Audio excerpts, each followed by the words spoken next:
psychologist Margaret Chin has shown that Asian American women face similar prejudices dealing with racialized and gendered harassment. Latinx people face stereotypes that affect their confidence and morale.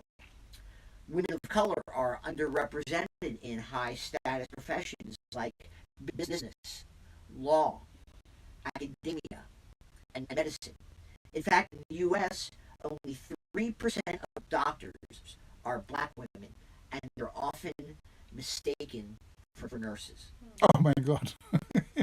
Really? Yes. Yeah. This is sad. Yes. Did you have women? Did you hire a lot of women in your businesses? Yeah. Because you thought they... Well, we don't discriminate. So we just go. Actually, now that you talk about discrimination, so in 80s I was the chairman of a RTP committee, which is retention, promotion, and tenure, which also is responsible for hiring and recommending candidates to the provost. So for 5 years, I was on a committee to hire a replacement for a faculty who retired. And faculty committees cannot make a decision. They can only recommend to the dean, and dean can recommend them to the provost. And it also has to go like a slate, like 1, 2, 3, first. Okay. So we send it to the dean. Dean sends it to the provost. Provost makes the decision. And 5 years in a row, the provost rejected our first candidate. I was just going to ask you that. Because it was a white male. So I said, guys, this is a university. We are responsible for being intellectually right, not in any other means. But the provost, they apparently have these things called affirmative quotas.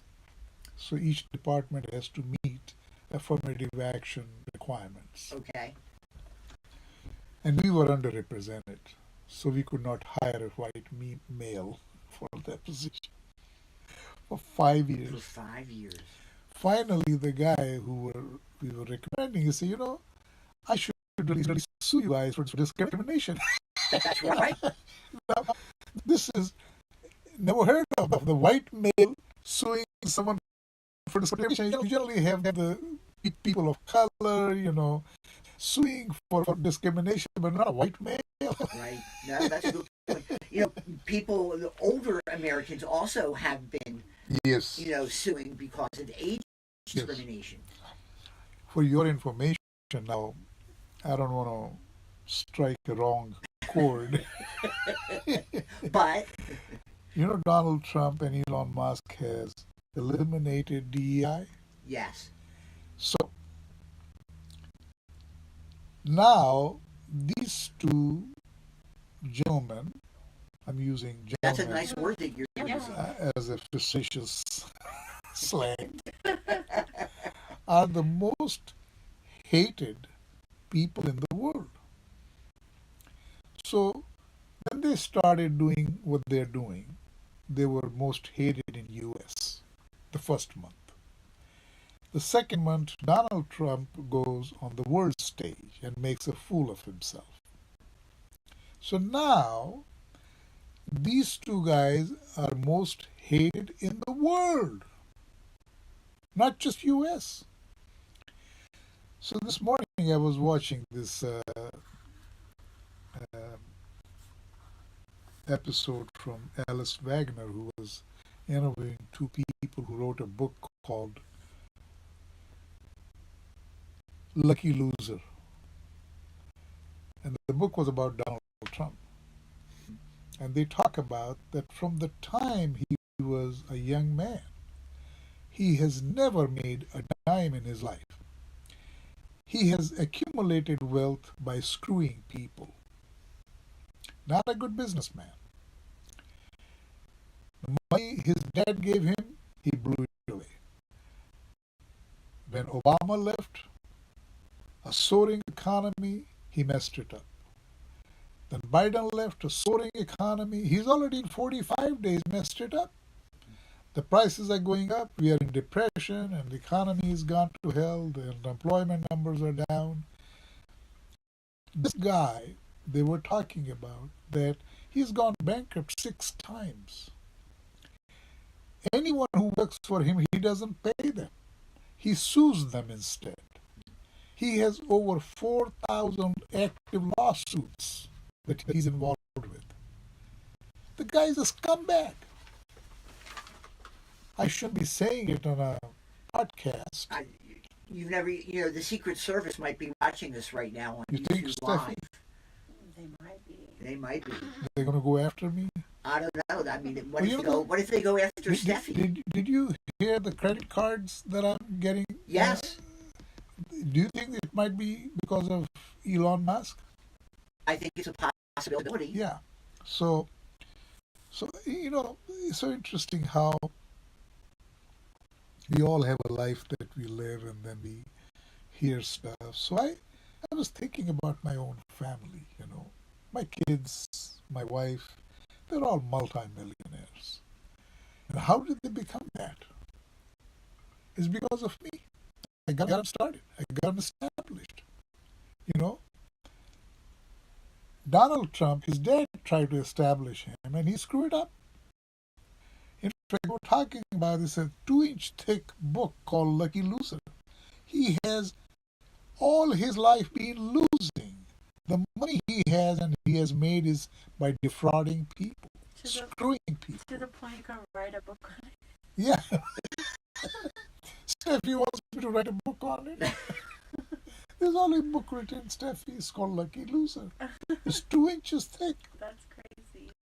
So, here it is. Yeah. So and as you probably know, they pulled $400 million of grants away from Columbia University. Wow. $400 million they are federal grants. these people, both Elon Musk and Donald Trump. Now, by the way,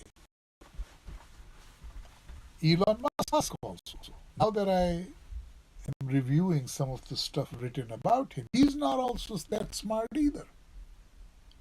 So I'm realizing that though both of these guys may have a couple dollars in their pocket, but they're both scumbags. They have, Elon Musk defrauded me in my Tesla deals that Right. I had, So these guys have a couple pennies all by defrauding people. These are not good business people. I'm sorry. Would you ever lead a protest against Elon Musk Absolutely. and get rid of your Absolutely. vehicles? But would you get rid of your vehicles and buy different vehicles? Well, I might. But these vehicles are not designed by this guy. Right. Okay? It's people. He has smart people working for him. Okay?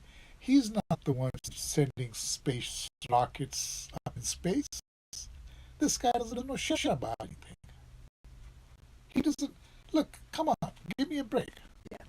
These are clearly two men, Professor Joy, Steffi, that do not have joy in their life. Absolutely not.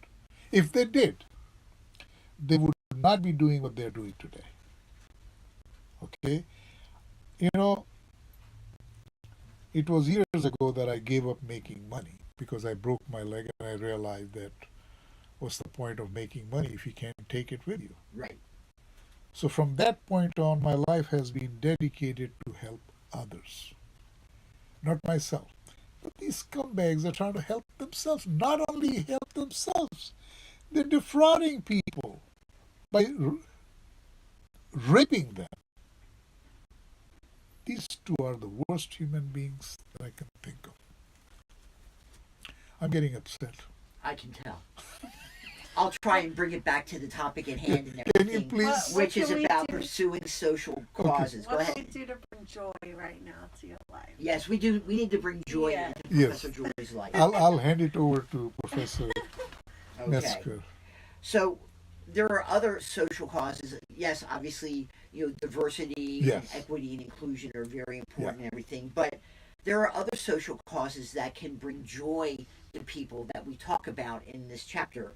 For example, and I know this is something very near and dear to your heart, and that's literary benefits. Yes, absolutely. Absolutely, because you have readability in your stable of apps Yes. that we have, and how important that is, and how important it is that we're offering it to people who are Incarcerated, homeless, and have food instability and living all those instability. things. Yeah. Because as we mentioned in our chapter, literacy enhances your chances of finding a job, Yes. securing employment, earning an income, thereby reducing poverty. Professor Joy, Steffi, nearly 2/3 of illiterate adults worldwide are women. 2/3. 2/3 So women are higher. are women, Really? which comprises about 17% of the adult population. 17%. 17%. Are you serious? I am very serious. 17%, Wow. yes, of the adult population. Studies have shown that educated women excel in various aspects of life. They are better equipped to educate their children, understand and implement family planning, make informed decisions for their family's welfare, and work to increase crop yields Wow. just by becoming literate. But 17% of the adult population. What a loss. My God. So, but that's why we're here. Yeah. That's why we want to get readability to people and everything, so they can learn to read, so that they can fill out employment applications, get jobs, make money, and get off the street. Yeah. So, yes. So in my research that I was doing, a couple of things to share with you. So in the weekend edition of the Wall Street Journal that you and I read, Uh-huh. there is a story about why are girls less likely to become scientists. Really? Yes. So even with all of our efforts with STEM, girls seem to be backing away a little bit. And the study revealed that that young women prefer face-to-face types of occupations rather than looking into microscopes and Isolated. test tubes and things like Isolation. that. Yeah. Interesting. Yes, and there's also been parental pressure that have taken these young women away from the science-based. Research. Yes, Wow. yeah. I never realized that there is such a thing. Stay with me, you'll learn something new every day. Every day. So that was from the Wall Street Journal. And then in the research that I was doing, you know, talking about social causes and its relationship to joy, working with and for social causes gives you motivation. Uh-huh. Joy can fuel sustained motivation. When people feel passionate and joyful about a cause, they are more likely to commit their time and energy to it. Resilience. Joy helps build resilience against setbacks. Social causes often involve challenges, and a positive mindset can help individuals persevere through difficulties. You know, can I add something to it? Please. So when we had COVID, we had couple girls who had PhDs in health-related fields. So I asked them, I said, can you research and see if there is any relationship between joy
That was medical.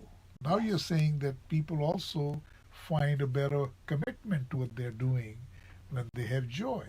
So, you know, I kind of been involved with this research on joy for 7 years. I found, and we've talked about gratitude and all that stuff. But Absolutely. the thing is that, uh, and I told you that we also found direct relevance of JoyScore to credit score, Right. which I was first puzzled, but then I say it makes sense, because people who have their act together are going to have their act together in finances too. Financially. Right. So the point that I'm making is that the only thing people need to learn to be is joyful. And everything else would be okay. Everything in their life. The life would be different. So here is a single formula. Be joyful. So, Professor Joy, for the next 3.5, 3 3/4 years, we need to keep joyful. Absolutely. Because we'll Despite get these leaders of our country. we're going to have a lot of heartaches, and these people that we have in leadership are not good people. And here's what I like to do. I just laugh at them. You just laugh You at laugh them. I laugh at them and their decisions. But Steffi, that doesn't do anything. It makes me feel better. Yeah, that's good. See, she found a way to be joyful Yes. by laughing. I love that. But you're right. That's the way to do it, because when you laugh, you have a physiological change in you, Yeah. and you don't care about all that stuff that Exactly. bothers you. Yeah. She has the right formula. You do. Steffi, Professor Joy, Juan Luis Garrido in 2022 wrote a research paper discussing joy and social change, things like that. And the professor found that for individuals involved in change making, engaging with the concept of joy can provide a sense of momentum, moments of respite, or motivation for imagining the future. Really? To your point. Wow. How about this, Professor Joy? In his research, the framework presented 3 forms of joy. Personal joy, as in how joy appears in an individual's life and how it impacts their approach to experiences. Applied joy, as in ways individuals can actively cultivate and use joy in their work. Aspirational joy, as in ways joy can serve a goal or be a fruit of change. 3 Wow. types of joy. So interesting. Yeah. Something new I learned today about joy. One other thing we talk about in the chapter before we end today is climate change and how, especially I know some people, Stephanie, who almost every single day they walk on the beach. And so one of the things that is talked about in the chapter is if you notice a change in how the waves come in, if you notice that maybe there's different sea creatures that you haven't seen before, maybe like people who have tails that flap and everything, if you notice that type of things, those are things that should be reported. But of course, the agencies that you would report it to, Elon Musk has decimated. For example, the National Oceanic and Atmospheric Administration and the Weather Service that it gives us advance warning about things that are happening. They're decimating that type of thing. But that's one of the key things is if you notice something, say something. So I have one more question. Yes. Have you ever seen a mermaid on your walks? Yes. Yes? Uh-huh. Amazing. Yeah. Actually, there is a lady who's older than me, Mm-hmm. and she walks about the time I generally go for a walk. I sometimes run into her, Okay. and we always say, hi, you know. So, but rare, Okay. rare. Yeah. And then in fact, you were mentioning ocean and walk and every morning and all that. I wasn't mentioning anyone in particular. I was just saying, But I can tell you this: that morning walk that I take to the beach and back is the most satisfying, most beautiful thing I do every day. Nothing comes close to it. I mean, the fresh air, the way you feel and see things, nature, peaceful, in the morning is dark, is unbelievable. I mean, I sometimes say, my God, look at people who are missing what I'm enjoying. It's the beauty of life, you know. yes, yes. And with daylight saving time, it's going to be a little darker. Yeah. You know, your morning walk, Yeah. was like 1 hour Yeah. earlier Yeah. before, so so get ready for that. In fact, I was thinking, I don't know if, like, you have a spin class in Yes. the morning. Yes.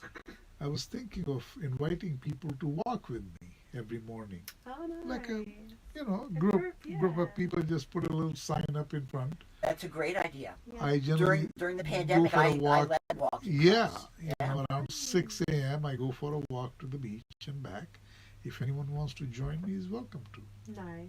Approximately how many miles do you think that journey is? Not long. I'll have to figure out. Certainly a mile, though, I would think, Professor. At least, at least. At least a yeah. mile. How much? Do you know at what speed do you walk? I walk at about 3.5. Miles? I guess that's what it is, yes. Miles Miles per hour. 3 point. Oh, so it's definitely more than a mile. Okay. Definitely. Now, in my spin class in 45 minutes and everything, we usually cover between 10 and 15 miles. Wow. Wow. Yeah, Amazing. yeah, Yeah, you're on a bicycle. yeah, Yeah, that's good. yeah. I'm out of control. Yeah. Yeah. So, everybody, good morning, good afternoon, good evening, wherever you are. Make sure that, especially in the United States of America, that you turned your clocks up 1 hour for daylight saving time.